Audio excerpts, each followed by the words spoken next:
550명이 죽게 되었고 4만 명이 부상을 하는 그러한 일이 있게 되었다고 합니다. 깨어 있어야 되는데 졸거나 잤을 경우, 또 다른 사람의 생명을 책임지는 위치에 있는 사람이 잤을 때 이러한 많은 피해들이 있게 되는 것입니다. 오늘 본문에 보면 예수님이 배를 타고 가시며 주무시는 장면에 어떻게 보면 우리를 당황케 하는 사건이 오늘 본문에 나와 있습니다. 22절에 보면 예수님은 제자들과 함께 배에 오르시면서 호수 저편으로 가자고 말씀을 하십니다.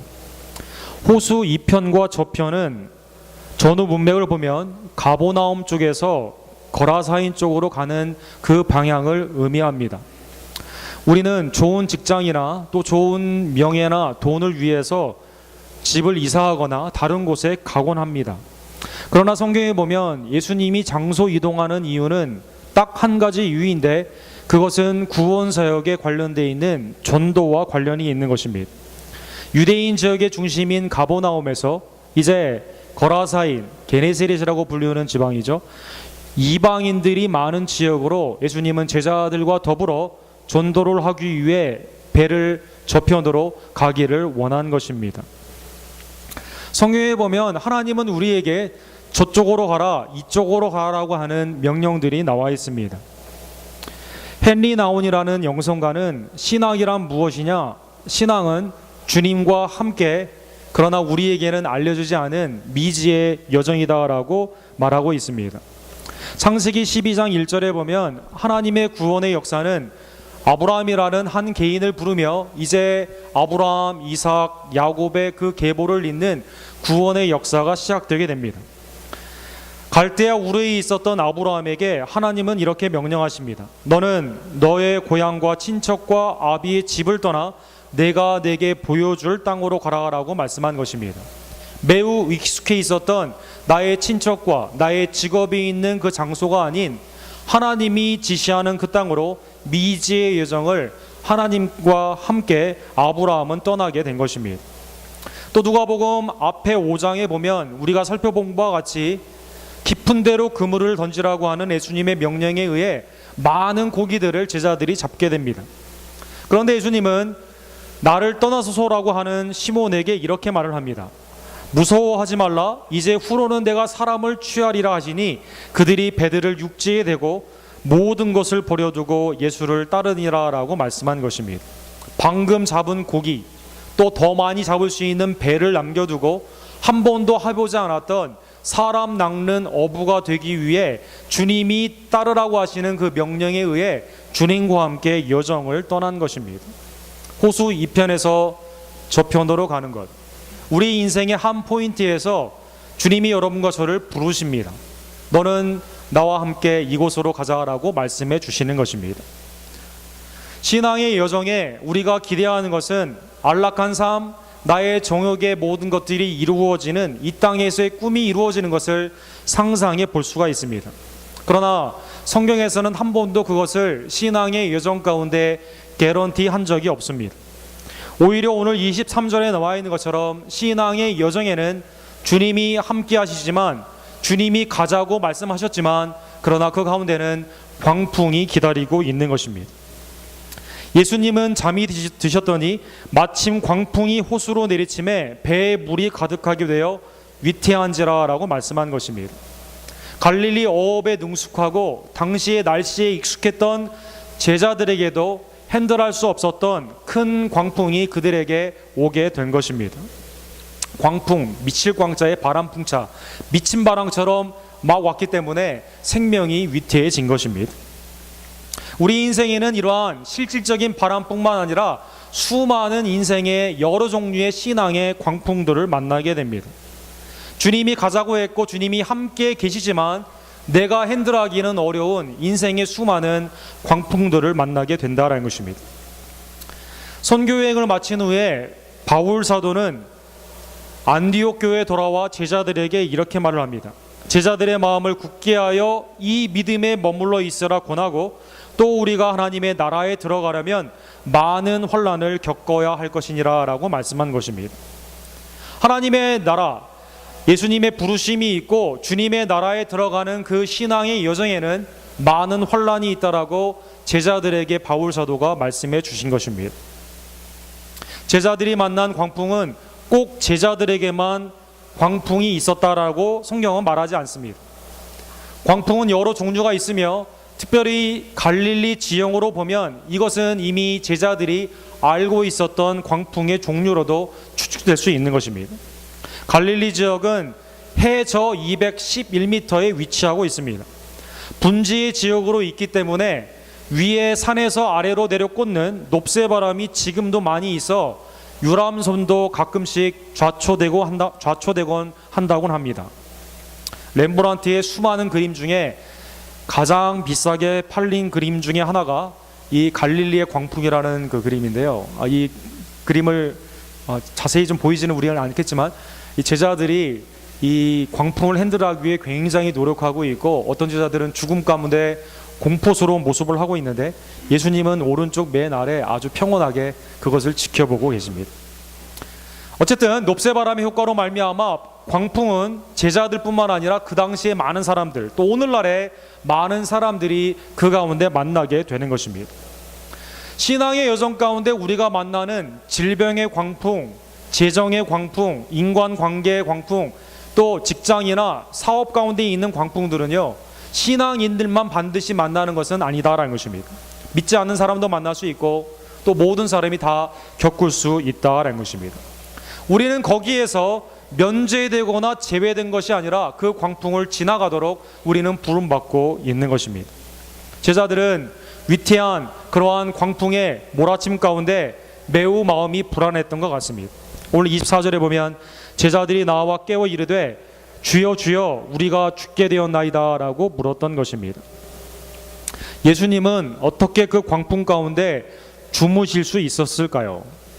아마 여러분 가운데 나는 어떠한 상황에서도 잘 수 있다 라고 한다면 적어도 오늘 본문에 나온 예수님과 하나의 공통점은 있습니다. 예수님은 이 앞 본문에 보면 갈릴리 지역에서 쉴 새 없이 사역을 하셨습니다. 말씀의 사역, 치유의 사역, 그 다음에 먹이시는 사역을 하신 것입니다.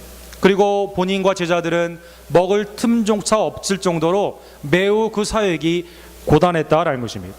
예수님은 그 가운데 아마 이 마가복음에 보면 고물을 베개 삼아 주무셨다고 나와 있는데요, 배 끝에서 아마 쉬고 싶은 마음이 있으셨던 것 같습니다. 또 두 번째로 예수님은 어떠한 상황에서도 아버지 하나님께 모든 사역을 맡기며 안식을 취하시는 그 모습을 본문을 통해 보여주십니다. 하나님이시며 인간이신 예수 그리스도의, 특별히 예수님의 인성, 피고나에서 주무시고 하나님께 모든 것을 맡기고 주무시는 예수님의 그 모습이 본문을 통해 나타나 있는 것입니다. 시편 3편 5절과 6절에 보면 이러한 예수님의 인성의 모습이 이렇게 예표되어 있습니다. 내가 누워 자고 깨어 있으니 여호와께서 나를 붙드심이로다. 천만이 나를 애워싸 진친다 하여도 나를 두려워하지 아니하리로다. 천만이 나를 둘러치는 상황 가운데 나는 누워 자기도 하며 끼기도 하는, 하나님께 모든 것을 맡겼기 때문에 정상적인 삶을 사는 그러한 하나님 안에 붙잡힌 그 메시아의 모습이 오늘 예수 그리스도를 통해 성취된 것입니다. 반대로 제자들은 지금 두려움의 공포 가운데 예수님께 간곡히 부탁하는 것이 아니라 원망 어린 마음으로 지금 불평을 하고 있는 것입니다. 같은 사건이 나타나 있는 마가복음에서는 이렇게 되어 있습니다. 예수께서는 고물에서 베개를 베고 주무시더니 제자들이 깨우며 이르시되 선생님이여 우리가 죽게 된 것을 돌아보지 아니하시나이까. 누가복음에서는 주여 주여라고 되어 있고요, 이것은 주님을 높이는 말이 아니라 주님 주님 하면서 다급한 그 의미를 나타내고, 마가복음에서는 주님이라고도 하지 않고요, 선생님이라고 말을 한 것입니다. 아마 죽음의 공포 가운데 주무시는 예수 그리스도가 상당히 원망스러웠다라는 것입니다. 출애굽의 사건 이후에 이스라엘이 앞에는 홍해이며 뒤에는 바로의 군대가 오게 되었을 때, 아니 이집트에서 묘지가 모자라서 광야에서 우리를 묻으려고 하느냐라고 하며 하나님께 원망하였던 불평의 이스라엘의 모습과 상당히 흡사합니다. 비단 제자들 뿐이겠습니까? 죽음이 우리에게 공포로 엄습해 올 때 우리 모두는 하나님께 간구보다는 원망을 할 때가 많이 있고, 어쩌다가 내가 이런 상황에 되었는가, 불평할 때가 더 많이 있다라는 것입니다. 로마서 7장 24절에 보면 죽음은 우리 모두에게, 죄인인 우리 모두에게 공포스러운 대상입니다. 오라 나는 공고한 사람이로다, 이 사망의 몸에서 누가 나를 건져내랴 라고 한탄하고 있는 것입니다. 죽음은 우리에게 공포의 대상입니다. 여러분, 죽음의 공포를 이용하여 상품을 파는 것이 생명보험이라고 하죠. 사실 생명보험은 죽음보험이라고 바꿔야 된다고 하는데 맷라이프라는 그 인슈런스 회사가 생명보험이라는 말을 처음으로 썼다고 합니다. 그러나 생명보험이 맷라이프가 만든 것보다는 이미 이것은 인류의 역사 아래 죽음의 공포를 이용한 상업화시키려고 하는 노력들이 중국이나 바빌론에서 이미 몇천 년 전부터 있었던 것입니다. BC 1750년에 발견된 바빌론의 최초의 생명보험과 같은 문서가 하나 발견되었는데요. 이제 배를 타고 멀리 가는 사람에게 배가 얼마나 위험한가, 다시 못 따라올 가능성이 크다라는 죽음의 가능성을 강조해가지고 뱃사람들에게 이제 생명보험을 팔았다고 합니다. 또 전쟁에 나아가는 아들을 둔 사람이나 남편을 둔 부인이나 어머니에게 생명보험 같은 것을 당시에 팔기 시작했다고 합니다. 어쨌든 우리는 죽음이라고 있는 누구나 맞닥뜨려야 되고, 또 죽은 후에 우리가 알지 못하는 나보다는 다른 사람이 어떻게 살 것인지에 대한 미지의 두려움이 우리를 공포 가운데 몰아넣는 것입니다. 제자들은 이러한 공포 가운데 예수님이 원망스러웠습니다. 왜 우리에게 호수 건너편으로 가자고 했을까? 아니, 이러한 상황에서 왜 주무시고 계실까? 그러면 우리에게 관심이 없으신 분은 아닌가? 여러 생각들이 그들의 마음 가운데 오고 간 것입니다. 화란의 개혁학자인 코넬리어스 반티라는 분이 계십니다. 이분은 Defending of Faith라는 변증학의 책에서 특별히 고통 중에 있을 때 우리에게 가장 필요한 것이 뭐냐? 그것은 바른 신학, 바른 믿음이다라고 말을 했습니다.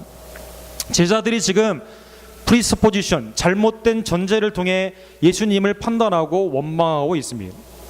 예수님이 이 편에서 저 편으로 가자고 했을 때 그 여정은 광풍이 없을 거라는 그러한 전제를 그들은 했다라는 것입니다. 또 뒤에 보면 예수님의 능력에 놀라는 부분이 있는데요. 두 번째로 제자들은 예수님은 광풍을 다스릴 만한 능력이 없다라고 그들은 전제한 것입니다. 세 번째로 잠든 예수님은 우리를 돌아보지 않는 긍휼과 자비가 없으신, 어떻게 이 상황에서 살 수 있을까 원망스러운 그들의 대상이었다라는 것입니다. 그래서 제자들은 예수님을 바라보지 못하고 광풍 가운데 원망을 하는 마음이 생기게 된 것입니다. 제자들뿐만 아니라 우리의 마음 가운데 신앙의 여정이 우리는 순조로울 것으로 항상 예상을 합니다. 하나님은 나의 상황을 다스릴 만한, 주권적으로 나를 구원해 주실 만한 능력이 과연 있는가 우리는 의심할 때가 많이 있습니다. 그리고 내가 이 처지에 있는 상황을 보니 주님은 나에 대해 관심이 없구나라고 생각하는 주무시는 하나님으로 우리는 착각할 때가 많이 있다는 것입니다. 주님은 24절에 보면 잠에서 깨어나십니다. 그리고 바람과 물결을 꾸짖으시며 잔잔하라 하게 되었을 때 이제 바람과 물결은 잔잔하게 된 것입니다. 역시 본문의 사건도 이사야 51장 9절과 10절에 나와 있는 메시아의 사건, 즉 모든 피조물을 다스리시고 구원 가운데 사용하시는 주권적인 메시아의 그 예표된 사건이 성취된 것으로 볼 수 있습니다. 여호와의 팔이여 깨소서 깨소서, 능력을 베푸소서, 옛날 내 시대에 깨신 것 같이 하소서. 바다를 덮고 깊은 물을 말리시고 바다 깊은 곳에서 길을 내어 구속받은 자들을 건너게 하신 이가 어찌 주가 아니시니까. 홍해를 건너게 하신, 요단강을 건너게 하신 그 하나님의 능력이 지금 이사야 당시에 북이스라엘의 멸망과 남유다의 멸망을 앞둔 상황 가운데 주님이 다시 한번 구원의 길을 열어주셔야만 되겠습니다라는 간구로 나타나고 있는 것입니다. 예수님은 이 편에서 저 편으로 분명히 가자고 말씀하셨습니다. 광풍이 없을 거라고는 말씀하지 않았지만 이 편에서 저 편으로 온전하게 갈 수 있도록 바다와 물결을 잔잔하게 하여 주신 것입니다. 그리고 약속대로 이 편에서 저 편으로 제자들을 인도해 주신 것입니다. 아브라함이 하나님의 부르심을 받아 하나님이 원하시는 그 땅, 그곳은 곧 가나안 땅이었습니다. 아브라함은 중간에 아내를 2번이나 속이기도 하고 수많은 불신앙 가운데 여러 엉뚱한 일을 많이 했지만, 그러나 하나님은 약속 그대로 아브라함을 갈대아 우르를 거쳐 가나안 땅으로, 애굽으로 도망갔던 그를 다시 데리고 오는 방법으로 분명히 그 약속을 지켜주셨다라는 것입니다. 여러분과 저도 마찬가지입니다. 하나님이 그리스도의 십자가와 부활로 우리를 이 땅에서 천국으로 인도해 주실 것을 분명히 약속해 주셨습니다. 그러나 이 세상에는 광풍이 있습니다. 광풍이 있다 하더라도 주님은 반드시 약속을 지키십니다. 천국으로 우리를 인도해 주신다라는 것입니다. 예수님은 그래서 25절에 제자들에게 이렇게 꾸짖으십니다. 너희 믿음이 어디 있느냐라고 물었던 것입니다. Where is your faith? 너희 믿음이 어디 있느냐라는 것입니다. 예수님은 이미 제자들에게 하나님 되심을 나타내 보여주셨습니다. 권위 있는 하나님의 말씀으로 사람들을 깨우쳐 주셨고, 병든 자를 고쳐주셨으며, 귀신 들린 자를 내어 쫓으시고, 죽은 자를 다시 살리시며, 광야에서 풍성한 하나님의 만나를 먹여주신 것입니다. 제자들은 그러한 사건을 보면서 여전히 또 다른 사건을 만나게 되면 불안하여 하나님께 원망을 했다라는 것입니다. 수많은 은혜의 사건이 과거에 있었지만 그것을 미래를 향한, 예수님을 향한 믿음으로 승화시키지를 못하고, 그때는 어떻게 하나님의 은혜로 해결함을 받았습니다.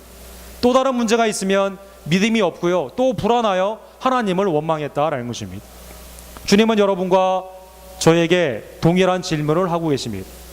광풍을 만난 너희의 상황 가운데 너희의 믿음이 어디 있느냐라고 묻고 계시는 것입니다. 사랑하는 성도 여러분, 혹시 여러분 가운데 믿음의 여러 여정을 하다가 원치 않는 광풍 가운데 있다면, 그것이 질병이든지 재정의 문제든지 삶의 여러 가지 종류의 광풍의 문제이든지, 과거에 베푸신 하나님의 은혜를 다시 한번 기억하시며 믿음을 주님 앞에 두기를 간절히 원합니다. 우리는 과거의 은혜를 늘 그러한 의미에서 기억해야만 되는 것입니다. 이스라엘의 40년의 광야의 여정은 무엇이 문제였습니까? 불신앙이었다라는 것입니다. 하나님이 수많은 기적과 이사로 하나님의 놀라운 은총으로 그들을 인도해 주셨건만 그들은 믿음을 하나님께 두지 못하고 새로운 문제가 닥치면 또 하나님을 원망하는 그러한 삶으로 이어갔다라는 것입니다. 혹시 우리의 삶이 여전히 불신앙 가운데 광풍을 만났을 때 원망하며 불만스러워하며 하나님께 믿음을 주지 못하는, 나를 돌아보지 않는가 보다, 하나님은 능력이 없으신가 보다, 하나님은 주무시는가 보다라는 생각으로 이끌지 않도록 과거의 은혜를 기억하며 미래의 모든 것들을 주님 앞에 의지하는 믿음의 백성들이 되기를 간절히 원합니다. 주님은 25절에 보니까 이 사건을 통해 제자들에게 하나님 되심을 알려주셨습니다. 그가 누구이간에 바람과 물을 명함에 순종하더냐라는 것입니다. 바람과 물, 그것이 광풍이라 하더라도 주님의 말씀에 순종했습니다. 그러면 제자들도 당연히 주님의 말씀에 순종해야만 된다는 것입니다. 당연히 여러분과 저도 주의 말씀에 순종해야 된다는 것입니다. 전능자이시며 모든 피조물을 창조하시고 주권적으로 이끄시는, 우리를 위해 십자가를 지시고 부활하신 그리스도의 명령에 우리는 늘 믿음으로 순종해야만 되는 것입니다. 예수님은 마태복음 10장 28절에 다른 어떠한 것도 두려워하지 말고 하나님만을 두려워하라라고 말씀하셨습니다.